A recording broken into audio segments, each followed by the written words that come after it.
Here at Harrison as the Raiders are set to take on the Broncos. Now, normally in these early season games, teams aren't exactly sure what to expect. They're kind of preparing for anything that's thrown at them, but not in this case. Last Friday night, Jeff and Harrison played each other, and let's take a look at how that game went just a week ago.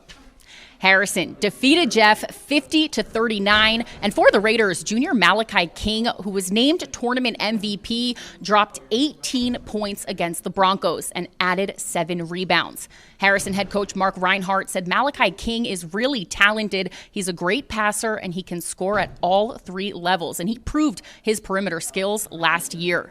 In last week's game, the Raiders also dominated in the second half, their defense limiting Jeff to just 6 points in the fourth quarter. For the Broncos, 2 players to look out for are Alonzo Clausen-Smith and Christian Riley. They were responsible for Jeff's offense, combining for 30 of the Broncos' 39 points. Jeff head coach Mark Barnhizer told me Clausen-Smith does a lot of things well, and Harrison left Riley open, so he stepped up.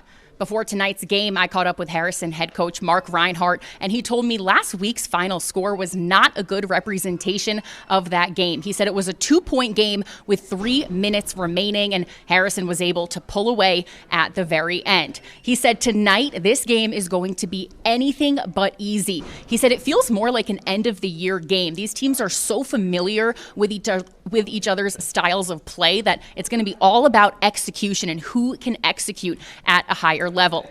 Jeff head coach Mark Barnhizer agreed with that. He said they're so familiar with each other. They play each other 3 times a year that it's going to be a slow start to the game, kind of a slugfest, and it's all about the last man standing. He said it's going to be a last man standing type situation just because they face each other so much and they know what each other are going to run. He also added, though, that Harrison is a bigger team, so his team is going to have to find a way to counteract that. Tip-off is set for 7:30 tonight, and we'll have highlights for you at 11. But for now, reporting for Game of the Week, Kelly Hallinan.